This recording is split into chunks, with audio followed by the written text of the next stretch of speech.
आउज़ुबिल्लाहिमिनश्शैतानिर्रजीम बिस्मिल्लाहिर्रहमानिर्रहीम। Assalamu alaikum my dear viewers and my dear students. How are you all? I hope you will be fine inshallah ta'ala.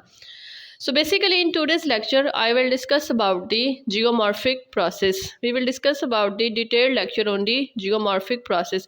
First of all I'll discuss what is geomorphic process. Later we will discuss its two types.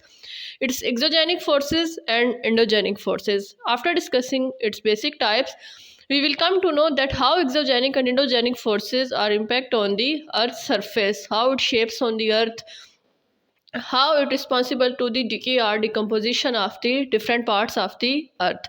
So let's start our lecture. Basically आज के lecture में हमने geomorphic process को discuss करना है। हम ये जान लेंगे कि जियोमॉर्फिक क्या होता है, जियोमॉर्फिक प्रोसेसेस क्या हैं, इसकी जो दोनों मेजर टाइप्स हैं एक्सोजेनिक एंड एंडोजेनिक फोर्सेस वो क्या हैं उसके बारे में डिस्कस कर लेंगे। लेटर ऑन डिस्कस करेंगे एक्सोजेनिक और एंडोजेनिक फोर्सेस की जो सब टाइप्स हैं वो ज़मीन के स्ट्रक्चर को बनाने में और बिगाड़ने में किस तरह मावन साबित होती हैं। जैसा कि हम सब जानते हैं कि ज़मीन के जितने भी पार्ट्स हैं, ज़मीन के पार्ट्स बनते भी हैं और बिगड़ते भी हैं। ज़मीन के जितने भी फीचर्स हैं, जो फीचर आज से 100 साल पहले दुनिया में मौजूद थे वो अब वैसे मौजूद नहीं है। उन पर क्या है कि डिफरेंट जो फिज़िकल इन्वायरमेंट है, जो केमिकल कंपोजिशन है वो इम्पेक्ट करती है। मोर ओवर आज एक फ़ीचर अगर क्रिएट हुआ है तो हमेशा ये फ़ीचर वैसा नहीं रहेगा। तो दैट्स वाई आज हम डिटेल से जियोमॉर्फिक प्रोसेस को डिस्कस करेंगे। First of all we came to know that what is geomorphic. Geomorphic basically relates to the earth's surface. It relates to the agents, it relates to the processes which shapes on the earth. Basically geomorphic क्या करता है कि वो ज़मीन के खदो खाल से relate करता है। हम ये चीज़ देखते हैं जियोमॉर्फिक में कि किस तरह ज़मीन पर डिफरेंट फोर्सेस ज़मीन के डिफरेंट पार्ट्स को बना रही हैं। फर्स्ट ऑफ़ ऑल ये किस तरह बना रही है एंड सेकंड ऑफ़ ऑल ये किस तरह ज़मीन के जितने भी प्रोसेसेस हैं उन्हें ख़राब कर रही हैं। सो ये था जियोमॉर्फिक। नेक्स्ट है what is geomorphic process. Geomorphic process in geomorphic process the agents of exogenic and endogenic forces are responsible to make the different features like mountains and also it responsible to vanish its features on the earth's surface। तो geomorphic processes जो हैं उसमें exogenic और endogenic forces क्या करती हैं, ज़मीन पर बहुत सारी चीज़ों को बना भी रही हैं। लाइक फॉर एग्जांपल ज़मीन पर बड़े बड़े पहाड़ खड़े हो रहे हैं, किसी जगह पर मैदान की सरफेस क्रिएट हो रही है, कोई हिस्सा प्लेटो में या सतह मुर्तफ़ा में कन्वर्ट हो रहा है। मोर ओवर साथ ही दोनों फोर्सेस क्या कर रही हैं, एक दफ़ा एक साइड पे अगर कोई चीज़ बन रही है तो इसी तरह दूसरी साइड पे वो चीज़ क्या है कि वैनिश हो रही है, ख़त्म भी हो रही है। So basically there are two types of geomorphic process. First exogenic force, second endogenic force. Exogenic force is related to the on the earth's surface. All the events which happened on above of the crust are known as exogenic forces. Whereas endogenic forces relate to the below the earth's surface, beneath the crust. All the forces, all the things which are happened under on the earth's surface are known as endogenic forces. Exogenic forces like weathering, mass wasting, erosion and deposition. Endogenic forces like orogenic and epirogenic movement, volcanism and earthquakes. So basically first of all हम discuss करते हैं दोनों types को कि exogenic force क्या है और endogenic force क्या है। एक्सोजेनिक फोर्स वो फोर्स है जो ज़मीन के ऊपर तब्दीलियाँ ला रही है। अब अगर हम ज़मीन के ऊपर देखें, हवा, पानी, ग्लेशियर, दरिया, हर तरह की चीज़ ज़मीन पर तब्दीलियाँ ला रही है। मोर ओवर इनके अमले कटाव, अमले डिपोजिशन, जिसमें अमले तामीर भी जिससे कहा जाता है। लाइक सरजमीन पर आपको दरिया चलता हुआ नज़र आता है, ग्लेशियर मेल्ट होते हुए नज़र आते हैं। ये सारी चीज़ें क्या मिल रही हैं, कर रही हैं, ज़मीन के डिफरेंट पार्ट्स को बना भी रही हैं और ज़मीन के डिफरेंट पार्ट्स को बिगाड़ भी रही हैं। इन शॉर्ट ज़मीन की सतह के ऊपर जो चीज़ें तब्दीलियाँ ला रही हैं इन्हें कहा जाता है एक्सोजेनिक फोर्सेस। एक्सोजेनिक फोर्सेस या बैरूनी क़ुव्वतें। अब नेक्स्ट है एंडोजेनिक फोर्सेस या अंदरूनी क़ुव्वतें। ऐसी चीज़ें जो ज़मीन के अंदर हो रही हैं, ज़मीन की क्रस्ट के नीचे, जिस ज़मीन पर हम चल रहे हैं इसे नाम दिया जाता है क्रस्ट का। क्रस्ट के अंदर जो भी तब्दीलियाँ हो रही हैं इन्हें नाम दिया जाता है एंडोजेनिक फोर्सेस का। एंडोजेनिक फोर्सेस में लाइक फॉर एग्जांपल वोल्केनिज्म या आतिशफ़शानी। उसके अलावा इसमें टाइप आती है अर्थक्विक या ज़लज़ला।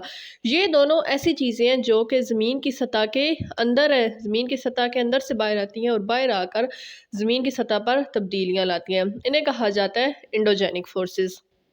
सो ये थी बेसिकली मेजर टाइप्स के एक्सोजेनिक फोर्सेस क्या हैं और एंडोजेनिक फोर्सेस क्या हैं। अब हम इन दोनों की फर्दर मजीद टाइप्स को भी डिस्कस कर लेते हैं। Types of exogenic forces like weathering, erosion, transportation, deposition and mass movement. Exogenic forces या बैरूनी फोर्सेस में अमले तामीर है, अमले कटाव है, एक जगह से दूसरी जगह चीज़ों की शिफ्टिंग है। उसके अलावा जो मास मूवमेंट है, मास मूवमेंट या अमले हरियांकारी, जिसमें चीज़ें ख़राब भी हो रही हैं, चीज़ों की मूवमेंट भी देखते हैं। ख़राब होना मीन्स तोड़ना फोड़ना, ये सारी आपकी आ रही हैं एक्सोजेनिक फोर्सेस में। Endogenic forces like volcanism, earthquake. Volcanism means जब ज़मीन से लावा या मैग्मा ज़मीन की सतह को फाड़ कर बाहर आने की कोशिश करता है। इस तरह का प्रोसेस जब वो ज़मीन पर पहुंच जाता है, इसे नाम दिया जाता है वोल्केनिज्म का। अर्थक्विक वो भी हमें पता है कि हमेशा ज़मीन के अंदर से ही ज़मीन की सतह के बाहर नमूदार होती हैं। अब बेसिक टाइप के बाद इनकी फर्दर डिटेल्स डिस्कस कर लेते हैं। सबसे पहले डिस्कस करते हैं एक्सोजेनिक की। एक्सोजेनिक की बेसिकली देखा जाए तो एक्सोजेनिक की 3 टाइप्स है। इसमें सबसे पहले आ रहा है वेदरिंग, जिसे नाम दिया जाता है मौसम ज़दगी का भी। वेदरिंग मीन्स जितने भी आपके वेदर एलिमेंट्स हैं, वेदर एलिमेंट्स किस तरह ज़मीन की सतह को ख़राब करें।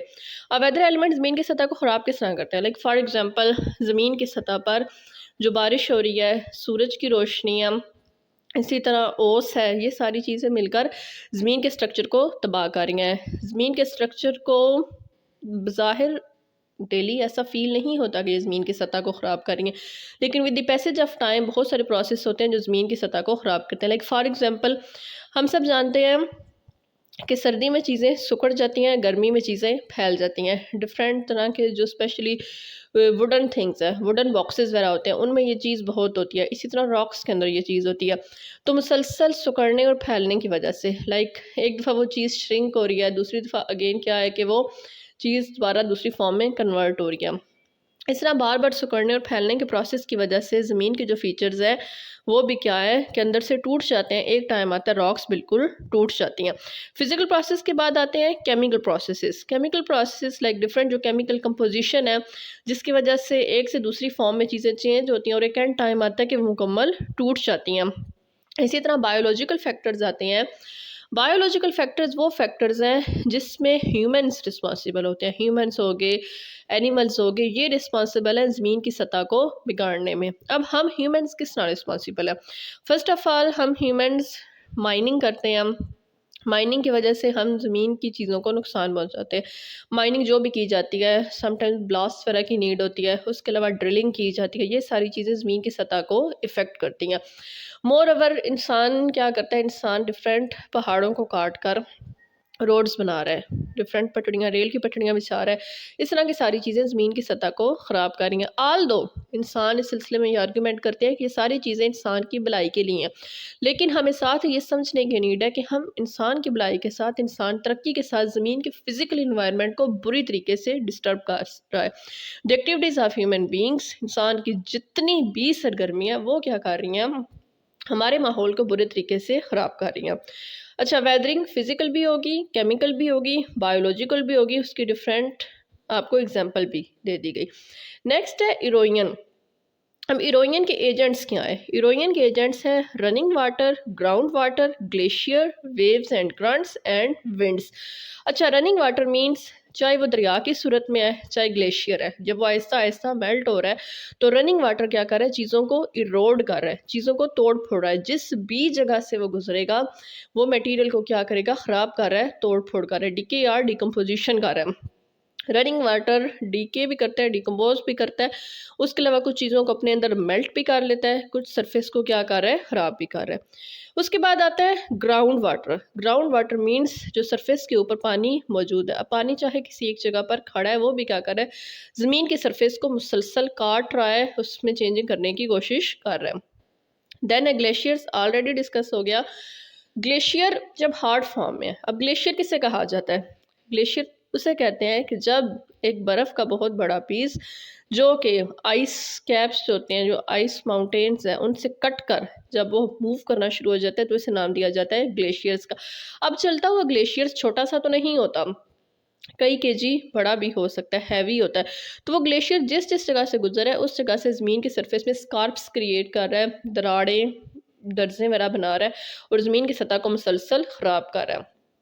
देन है वेव्स एंड करंट्स। साहिल समंदर पर जो वेव्स हैं, ओशन करंट्स जो चलती हैं, ये भी मुसलसल सतह ज़मीन को ख़राब कर रही हैं। विंड्स, अब हवाएं ऐसी चीज़ें हैं, हवाओं को हम लोग डायरेक्ट नहीं देख सकते। हवाओं की ऐसी चीज़ें कि हम लोग डायरेक्ट यूजुअल लाइफ में ऑब्जर्व नहीं कर सकते। विंड्स के प्रोसेस यूजुअली देखे जाते हैं सहराई इलाकों में, जहाँ पर डेजर्ट्स हैं। डेजर्ट्स वाले इलाकों में विंड के फीचर बहुत ज़्यादा ईजिली देखे जा सकते हैं। विंड जो चलती है, जब एक इलाके से दूसरे इलाके में विंड्स चल रही है तो विंड के चलने की वजह से पूरे पूरे मैदान समटाइम्स रेत के बिल्कुल खाली हो जाते हैं। कुछ जगह पर नए फीचर्स क्रिएट होते हैं, कुछ जगह पर चीज़ें ख़राब हो जाती हैं। मैदानी इलाके में अब विंड का ज़्यादा असर हम क्यों नहीं देख सकते? बिकॉज़ मैदानी इलाके में विंड के रास्ते में बहुत सारी हर्डल्स मौजूद हैं। दैट्स वाई विंड इतनी खुले एरिया में नहीं चल सकती। सहराई इलाकों में चूँकि विंड बहुत ओपन एरिया में चलती है, दैट्स वाई डिफरेंट तरह के फीचर्स क्रिएट कर रही है। लास्ट आ रही है डेपोजिशन। डेपोजिशन की भी running water, ground water, glacier, waves and currents and winds, ये सारी चीज़ें इरोजन भी करती हैं और डेपोजिशन भी करती हैं। इरोजन मीन्स अम्ले कटाव। पहले फॉर्म में क्या कर रही हैं, चीज़ों को सिर्फ काट रही हैं। ये चीज़ों को काटती तब है, लाइक फॉर एग्जांपल अगर रिवर में पानी ज़्यादा है तो अपने रास्ते में आने वाली हर चीज़ को तोड़ेगा। जब वही रिवर मैदानी इलाके में पहुंच रहा है तो वो मटेरियल डिपॉजिट करना शुरू कर देगा, जिसे अम्ले तामीर कहा जाता है। इसी तरह ग्लेशियर की एग्जाम्पल ली जाए, जब ग्लेशियर हॉट फॉर्म में, बर्फ़ में, तो वो सामान को सिर्फ अपने साथ स्टिक कर रहा है, चीज़ों को अपने साथ स्टिक करता हुआ जा रहा है। मोर ओवर जिस जगह से गुजरा है ज़मीन की सरफेस को ख़राब कर रहा है। अब जहाँ पर ग्लेशियर मेल्ट हो गया वहीं पर वो ग्लेशियर क्या करता है, आहिस्ता आहिस्ता अपना मटेरियल डंप करना शुरू कर देता है। सेम विंड के सिलसिले में, विंड एक जगह से मटेरियल उठाती है, दूसरी जगह से उठाकर डंप कर देती है। तो ये सारी चीज़ें इरोजन या जो अम्ले कटाव वो भी करती हैं, डेपोजिशन या अम्ले तामीर भी कर रही हैं। ओके, एक्सोजेनिक फोर्सेस के बाद आ रही हैं इंडोजेनिक फोर्सेस। इंडोजेनिक फोर्सेस की आगे से दो टाइप्स हैं। एक होती हैं स्लो मूवमेंट्स, जिन्हें नाम दिया जाता है डायस्ट्रोफिज्म का। दूसरी आती हैं सडन मूवमेंट्स, जिन्हें नाम दिया जाता है स्लो मूवमेंट्स। ऐसी मूवमेंट्स, डायस्ट्रोफिज्म जिन्हें कहा जाता है, ऐसी मूवमेंट्स के जो बहुत आहिस्ता आहिस्ता ज़मीन की सतह पर अमल दरामद कर रही हैं। सडन मूवमेंट्स जो कि फ़ौरन अमल करती हैं, सडन ज़मीन की सतह पर तब्दीलियाँ ले आती हैं। अब इनकी आ रही हैं एग्जाम्पल। सडन मूवमेंट्स में हमारे पास एग्जांपल आती हैं वल्केनिज्म और अर्थक्वेक्स, अम्ले आतिशफ़शानी और ज़लज़ला। अम्ले आतिशफ़शानी बहुत सारे एरियाज़ में यूजुअली लाइव ऑब्ज़र्व नहीं की जाती, बट अर्थक्वेक एक ऐसी चीज़ है, मुझे नहीं लगता हम में से कोई ऐसा पर्सन होगा जिसने शायद अभी तक लाइफ में ऑब्ज़र्व नहीं की। विद इन सेकेंड्स अर्थक्वेक आता है, ज़मीन की सतह पर हर चीज़ को खुदा न खास्ता वो तबाह कर देता है। कुछ अर्थक्वेक लाइट होते हैं, कुछ अर्थक्वेक हैवी आते हैं। इस ईयर में अगर हम देखें, टर्की में, शाम में अर्थक्वेक्स आ चुके हैं। विद इन मिनट्स क्या हुआ कि पूरी आबादियों को उन्होंने तहबाला कर दिया, ख़त्म कर दिया, वैनिश कर दिया। तो सडन मूवमेंट्स ये होती हैं जो विद इन सेकेंड ज़मीन की सतह पर तब्दीली ले आई हैं। स्लो मूवमेंट या डायस्ट्रोफिज्म, ऐसी मूवमेंट जो कि ज़मीन की सतह पर तब्दीलियाँ तो लाती हैं लेकिन आहिस्ता आहिस्ता लाती हैं। इनकी तब्दीलियाँ हम अर्थक्वेक और वोल्केनिज्म की तरह सेकंड्स में ऑब्ज़र्व नहीं कर सकते। ऐसी तब्दीलियाँ देखने में, ऑब्ज़र्व करने में सालों बल्कि समटाइम्स सदियाँ लगती हैं, सेंचुरीज़ का अरसा लगता है। डायस्ट्रोफिज्म या स्लो मूवमेंट्स की टाइप क्या है, अब वो भी डिस्कस करते हैं। सबसे पहले इसकी टाइप्स है वर्टिकल मूवमेंट्स। वर्टिकल मूवमेंट्स या जिसे एपिरोजेनिक मूवमेंट भी कहा जाता है, उसके अलावा इसे कॉन्टिनेंटल बिल्डिंग भी कहा जाता है। सेकंड टाइप आ रही है हॉरिजेंटल मूवमेंट, जिसे ओरोजेनिक मूवमेंट्स भी कहा जाता है और माउंटेन बिल्डिंग भी कहा जाता है। माय डियर स्टूडेंट्स, यहाँ पर अब आपको एक चीज़ याद रखने की नीड है।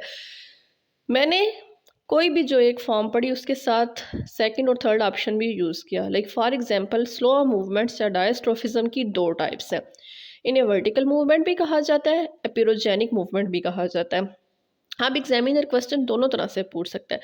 अगर वो पूछे वर्टिकल फॉर्म्स को एक्सप्लेन करें तो भी आप इसी को एक्सप्लेन करेंगे, एपिरोजेनिक को तो भी इसी तरह एक्सप्लेन करेंगे, यानी कि इन्हें दोनों नामों से याद किया जा सकता है।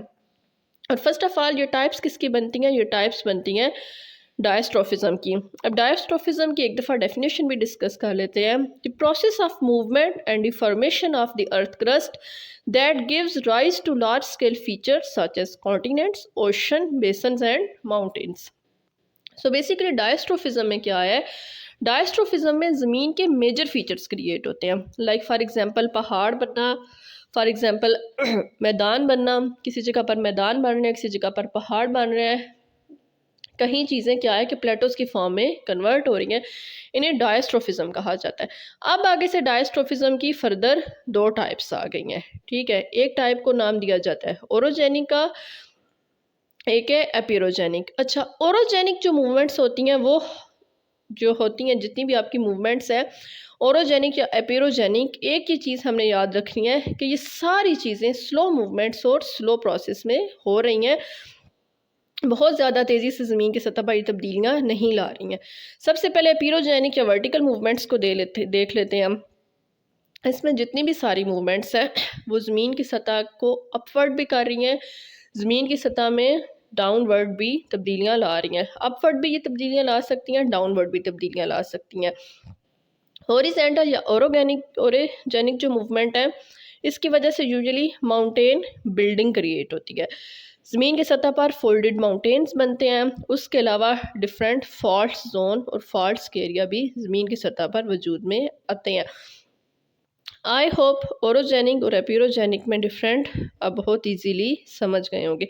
अब ओरोजेनिक यूजुअली मतलब डिपेंड कर रही है माउंटेन बिल्डिंग पे, जबकि एपिरोजेनिक यूजुअली कॉन्टिनेंट बिल्डिंग पे फोकस करती है, यानी कि इनके जो मेन फोकस एरिया हैं वो यूजुअली क्या है कि डिफरेंट होते हैं। उसके अलावा जो इनमें मेन डिफरेंस आ रहा है, इनमें मेन डिफरेंस आ रहा है वर्टिकल एंड हॉरिजॉन्टल मूवमेंट का। हाँ, एक बात ज़रूर याद रखने वाली है, जो उनके डिफरेंट नेम्स हैं वो थोड़े बहुत आपको माइंड में रखने होंगे कि एग्जामिनर किसी भी एक तरीके को हिट करके किसी भी एक तरीके से वो पूछ सकता है। ओके, अब नेक्स्ट मज़ीद फर्दर इंडोजेनिक प्रोसेसेस, यानी कि जो ज़मीन की सतह पे प्रोसेसेस है वो मज़ीद कैसे तब्दीलियाँ ला सकते हैं वो भी आपको बता देती हूँ। इंडोजेनिक प्रोसेस को अगर देखा जाए, कुछ प्रोसेसेस मेन होते हैं, कुछ क्या है कि सब सीक्वेंट है। इन सब को एक आपके साथ फ्लो चार्ट शेयर किया जा रहा है, उसमें एक्सप्लेन किया जा रहा है, लाइक फोल्ड है, फॉल्ट है, वोल्केनिज्म, मेटामॉर्फिज्म, सिस्मिक एक्टिविटीज़ वो किस तरह हो रही हैं। बाकी इसकी वजह से डिफरेंट ज़मीन की सतह पर फोल्ड्स भी बन रहे हैं, फॉल्ट्स भी बन रहे हैं। इंडोजेनिक प्रोसेस को अगर देखा जाए तो बेसिकली इंडोजेनिक प्रोसेस क्या है कि कॉम्प्लिकेटेड प्रोसेस है। कॉम्प्लिकेटेड प्रोसेस क्यों है? कॉम्प्लिकेटेड प्रोसेस इसलिए ये ज़मीन की सतह के अंदर हो रहे हैं, दैट्स वाई इंसान इनके बारे में कुछ भी प्रिडिक्ट नहीं कर सकता, इनके बारे में हम पहले से प्रिडिक्शन नहीं लगा सकते। ज़मीन में किस जगह पर जलज़ला आना है, वी नेवर नो। ज़मीन में किस जगह पर वोल्केनिज्म का हो सकता है, even we never predicted. Seismic activities कौन सी होती हैं? जो सेस्मिक वेव्स हैं जिसमें जो कि ज़मीन की सतह से, ज़मीन के अंदर की सतह से आती हैं, यूजुअली अर्थक्वेक इन्हीं की वजह से आ रहा है।